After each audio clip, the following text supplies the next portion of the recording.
사무엘하 15장.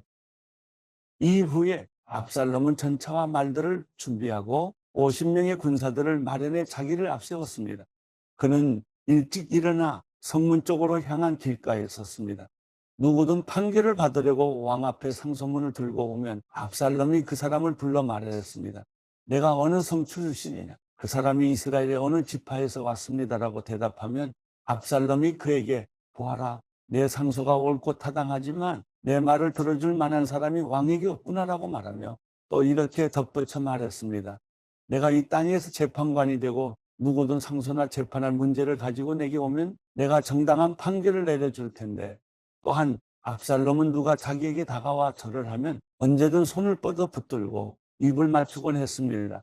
압살롬은 정당한 재판을 호소하며 왕께 오는 모든 이스라엘 사람들에게 이런 식으로 대해서 이스라엘 백성들의 마음을 사로잡았습니다. 4년 만에 압살롬이 왕께 말했습니다. 헤브론에 가서 제가 여호와께 소원한 것을 이룰 수 있게 해 주십시오. 왕의 종이 아람의 구슬에서 살 때 여호와께서 저를 예루살렘에 다시 가게 해주시면 제가 여호와를 섬기겠다고 소원했습니다. 왕이 그에게 평안히 가거라 하고 말하자 그는 일어나 헤브론으로 갔습니다. 그때 압살롬은 이스라엘 모든 지파에게 두루 첩자들을 보내 나팔 소리가 들리면 너희는 곧바로 압살롬이 헤브론에서 왕이 됐다고 하라라고 말해두었습니다. 예루살렘에서 200명의 사람들이 압살롬을 따라갔는데 그들은 단지 손님으로 초대돼 이 일에 대해 아무것도 모르고 그냥 따라 나선 것이었습니다.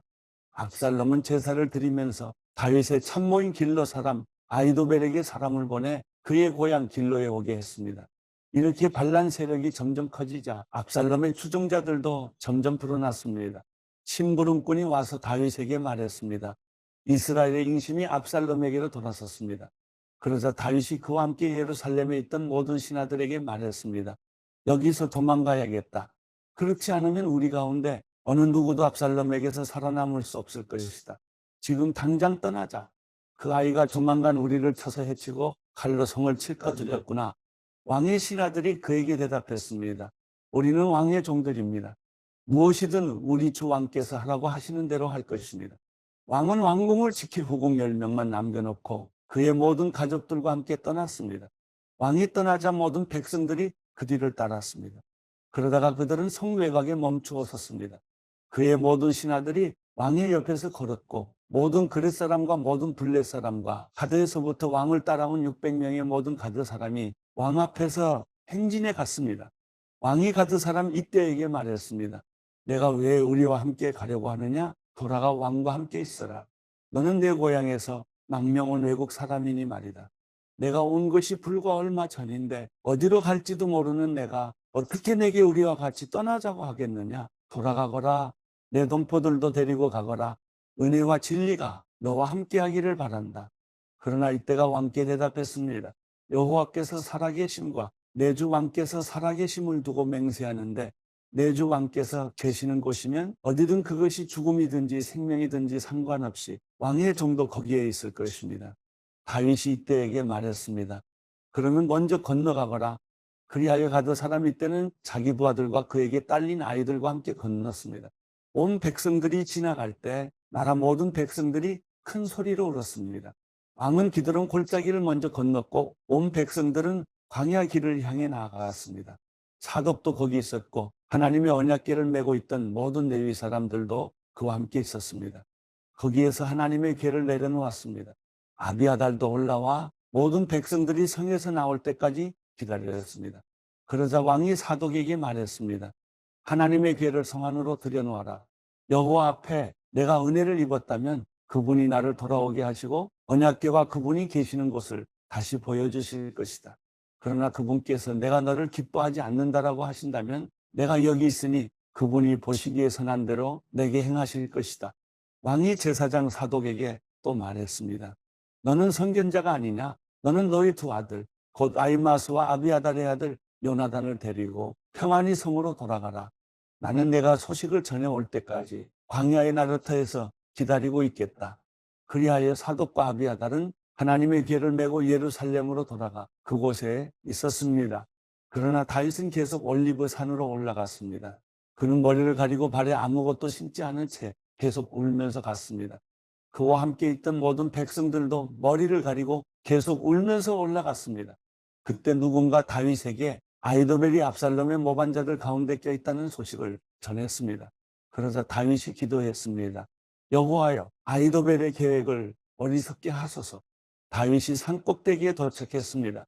그곳은 백성들이 하나님께 경배를 드리곤 하던 곳이었습니다. 그때 그곳에 있던 아렉 사람 후세가 자기 옷을 찢고 머리에 흙을 뒤집어 쓴 채로 그를 맞으러 나왔습니다. 다윗이 그에게 말했습니다.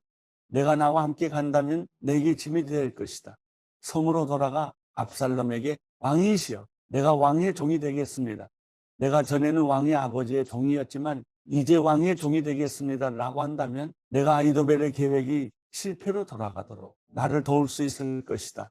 사독과 아비아달 두 제사장이 거기 너와 함께 있지 않겠느냐? 무엇이든 왕궁에서 듣는 소식은 사독과 아비아달 두 제사장에게 말해주어라.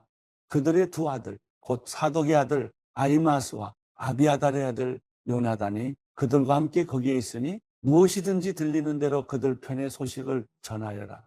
그리하여 다윗의 친구 후세는 성 안으로 들어갔습니다. 그때 압살롬도 예루살렘으로 들어갔습니다.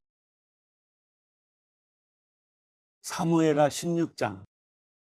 다윗이 산 꼭대기에서 조금 떨어진 곳에 갔는데 그곳에서 무비보셋의 종이었던 시바가 그를 맞았습니다. 그는 나귀 2마리의 안장을 얹고 빵 200덩이와 건포도 100송이와 무화과 100개와 포도주 1부대를 싣고 왔습니다. 왕이 시바에게 물었습니다. 왜 이런 것들을 가져왔느냐? 시바가 대답했습니다. 나귀들은 왕의 가족들이 탓이라고 마련한 것이고 빵과 과일을 신하들이 먹고 포도주는 광야에서 지쳤을 때 마시라고 준비했습니다. 그러자 왕이 물었습니다. 내 주인의 손자는 어디 있느냐? 시바가 왕께 대답했습니다. 그는 지금 예루살렘에 남아 있습니다. 그는 이스라엘 사람들이 자기 할아버지의 왕국을 자신에게 되돌려 줄 것으로 생각하고 있습니다. 그러자 왕이 시바에게 말했습니다. 이제 무비보셋의 재산을 모두 내가 갖도록 하여라. 시바가 말했습니다. 제가 엎드려 절하니 내 주 왕께 은혜를 입기 바랍니다. 다윗 왕이 바후림에 도착하자 사울 집안 사람 하나가 그곳에서 나왔습니다. 그 이름은 시므이요, 게라의 아들이었는데 그는 나오면서 계속 저주를 퍼붓습니다. 그는 다윗의 좌우로 모든 군대와 호위병들이 있음에도 불구하고 다윗과 왕의 모든 신하들에게 돌을 던졌습니다. 시므이는 저주하며 이렇게 말했습니다. 떠나가거라. 이 피들인데 나는 살인자야. 이 악당아, 여호와께서 내가 사울의 집안에 흘린 피를 모두 내게 갚아주시는 것이다. 내가 그의 자리를 차지했지만 여호와께서 이 나라를 내 아들 압살롬의 손에 넘겨주셨다. 내가 피를 흘린 사람이기에 내 악 때문에 스스로 재앙을 받는 것이다. 그러자 스루야의 아들 아비새가 왕께 말했습니다. 어떻게 이 죽은 개와 같은 녀석이 내 주 왕을 저주하는 것입니까? 제가 가서 그 목을 치겠습니다. 그러자 왕이 말했습니다. 스루야의 아들들아, 내가 너희와 무슨 상관이 있다고 그러느냐? 여호와께서 그에게 다윗을 저주하여라라고 하신 것이라면 어느 누가 왜 내가 이렇게 하느냐 하고 물을 수 있겠느냐? 그러고 나서 다윗이 아비새와 자기 모든 신하들에게 말했습니다. 내 몸에서 난 내 아들도 내 목숨을 빼앗으려 하는데 이 베냐민 사람이 오죽하겠느냐? 여호와께서 그에게 그렇게 하라고 명령하셨으니 저주하게 그냥 내버려 두어라. 여호와께서 내 비참한 모습을 보시고 그 저주를 내게 손으로 갚아주실지 누가 알겠느냐? 그러고 나서 다윗과 그의 사람들은 계속 길을 따라갔습니다. 시므이는 그 반대편 산비탈을 따라가면서 계속 저주하고 돌을 던지면서 흙을 뿌렸습니다. 왕과 그와 함께 있던 백성들은 모두 지쳐 한 곳에 머물러 쉬었습니다. 한편 압살롬과 이스라엘의 모든 군사들은 예루살렘에 입성했습니다. 아히도벨도 그와 함께 있었습니다. 그때 다윗의 친구인 아렉 사람 후세가 압살롬에게 가서 왕께 만세, 왕께 만세 하고 외쳤습니다. 압살롬이 후세에게 물었습니다. 이것이 어떻게 내 친구에게 충성하는 것이냐? 어째서 내 친구를 따라가지 않았느냐? 후세가 압살롬에게 말했습니다. 아닙니다. 여호와께서 택하시고 이 백성들과 모든 이스라엘 사람들이 선택한 분의 편에 서서 그분과 함께 있을 것입니다. 제가 누구를 섬겨야 하겠습니까? 제가 그의 아들을 섬겨야 하지 않겠습니까? 제가 왕의 아버지를 섬긴 것처럼 이제 왕을 섬길 것입니다. 압살롬이 아히도벨에게 말했습니다. 내 계획을 말해보아라. 우리가 어떻게 하면 좋겠느냐? 아히도벨이 대답했습니다. 왕의 아버지가 왕궁을 돌보라고 두고 가신 후궁들과 동침하십시오. 그러면 온 이스라엘은 왕이 스스로 아버지의 노여움을 사승을 듣게 될 것이고, 그러면 왕과 함께한 모든 사람들이 힘을 얻을 것입니다. 그러자 그들은 압살롬을 위해 지붕에 천막을 쳤고, 그는 온 이스라엘이 보는 앞에서 아버지의 후궁들과 동침했습니다. 그 당시 사람들은 아히도벨이 주는 계획들을 마치 하나님께 여쭤서 받은 말씀과 꼭 같이 여겼습니다. 아히도벨의 계획은 다윗에게도 압살롬에게도 모두 그렇게 여겨졌습니다. 사무엘하 17장. 아히도벨이 압살롬에게 말했습니다. 제가 1만 2천 명을 뽑아 오늘 밤 일어나 다윗을 쫓겠습니다. 그가 피곤해 지쳤을 때 공격해 다윗에게 겁을 주면 그와 함께 있던 모든 군사들이 달아날 것입니다. 제가 다윗 왕만 쳐 죽이고 백성들은 모두 왕께 데려오겠습니다. 왕이 찾으시는 그 사람만 죽이면 백성들이 다 돌아올 것이고 백성들이 모두 평안할 것입니다. 압살롬과 이스라엘의 모든 장로들이 보기에 이 계획은 훌륭했습니다. 그러나 압살롬은 아렉 사람 후세를 불러 그의 계획도 들어보자고 했습니다. 후세가 들어오자 압살롬이 말했습니다. 아히도벨이 이러이러한 계획을 세웠다. 그가 말한 대로 하는 것이 좋겠느냐? 그렇지 않다면 내 의견을 말해보아라. 후세가 압살롬에게 대답했습니다. 지금으로서는 아히도벨의 계획이 그리 좋은 것 같지 않습니다. 왕의 아버지와 그 군사들을 아실 것입니다. 그들은 용사들인데다가 사납기로는 새끼를 빼앗긴 들곰과 같습니다. 게다가 왕의 아버지는 백전노장이니 백성들과 함께 진영에 있지 않고 지금쯤 아마 동굴이나 어디 다른 곳에 숨어 있을 것입니다. 만약 우리 군사들 가운데 누가 먼저 쓰러지기라도 하면 그 소식을 듣는 사람이 압살롬을 따르는 사람들이 졌다라고 말할 것입니다. 그러면 아무리 사자 같은 심장이라도 두려움으로 간담이 서늘해질 것입니다. 왕의 아버지가 용사며 그와 함께 있는 사람들은 용맹스럽다는 것을 온 이스라엘이 알고 있기 때문입니다. 그래서 제가 왕께 드리는 계획은 이렇습니다. 단에서부터 브엘세바에 이르기까지 바다의 모래알같이 수많은 온 이스라엘이 왕 앞에 모이도록 해 왕께서 직접 싸움터에 나가시는 것입니다. 그리하여 우리가 다윗을 찾을 만한 곳에서 그를 치는 것입니다. 마치 온 땅에 이슬이 떨어지는 것처럼 다윗을 덮치는 것입니다. 그러면 다윗이나 그의 사람들 가운데 살아남는 사람이 한 사람도 없을 것입니다. 만약 그가 어떤 성에 들어가 있다면 온 이스라엘이 그 성의 밧줄을 가지고 들어가게 하십시오. 그러면 우리가 그 성을 강으로 잡아당겨 돌조각 하나도 남기지 않고 쓰러뜨릴 것입니다. 압살롬과 모든 이스라엘 사람들이 말했습니다. 아렉 사람 후세의 계획이 아히도벨의 것보다 낫습니다.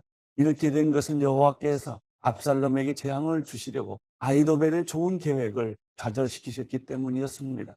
그때 후세가 두 제사장 사독과 아비아달에게 말했습니다. 아히도벨이 압살롬과 이스라엘 장로들에게 이러저러한 계획을 내세우고 나도 이러저러한 계획을 내세웠습니다. 그러니 당장 다윗에게 소식을 보내 오늘 밤 광야 나루터에 계시지 말고 한시바비 강을 건너십시오. 그러지 않으면 왕과 그와 함께한 모든 사람이 죽을 것입니다. 라고 말하십시오. 요나단과 아히마스는 들킬까 봐 성으로 들어가지 않고 엔로겔에 머물러 있었습니다.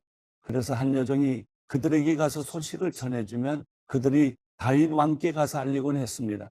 그러나 한 젊은이가 그들을 보고 압살롬에게 일러 바쳤습니다. 그러자 그 두 사람은 재빨리 그곳을 떠나 바울임에 있는 어떤 사람의 집으로 갔습니다. 그 집마당에 우물이 하나 있어서 그들은 그 속에 내려가 있었습니다. 그러자 그의 아내가 우물 뚜껑을 가져다가 우물을 막고 그 위에 곡식을 널어놓아서 아무도 알지 못하게 했습니다. 압살롬의 사람들이 그 집 여자에게 와서 물었습니다. 아히마스와 요나단이 어디 있느냐? 그 여자가 그들에게 대답했습니다. 그들은 시내를 건너갔습니다. 그 사람들은 사방으로 찾아보았으나 결국 찾지 못하고 예루살렘으로 돌아갔습니다. 그 사람들이 가고 난 뒤 그 두 사람은 우물에서 기어나와 다윗 왕께 달려가 그 말을 전했습니다.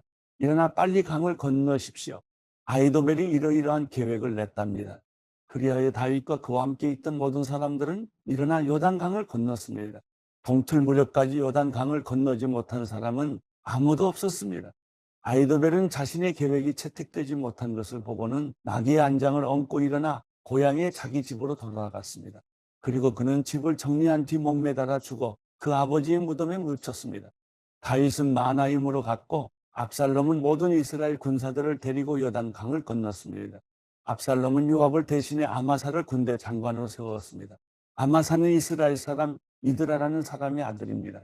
이드라는 나하스의 딸 아비갈과 결혼해 아마사를 낳았는데 아비갈은 요압의 어머니인 스루야의 여동생입니다. 이스라엘 사람들과 압살롬은 길앗 땅에 진을 쳤습니다. 다윗이 마하나임에 가 있을 때 암몬 사람들의 성인 라빠에서 나스의 아들 소비가 찾아왔고 로데발에서 암미엘의 아들 마길과 로굴림에서는 길앗 사람 바르실레가 찾아와 침대와 대야와 그릇들을 가져오고 밀과 보리와 밀가루와 볶은 곡식과 콩과 팥과 볶은 녹두와 꿀과 버터와 양과 치즈를 가져와 다윗과 그의 일행들에게 먹으라고 주었습니다. 그들은 다윗의 일행이 광야에서 배고프고 지치고 목말랐을 것이라고 생각했던 것입니다.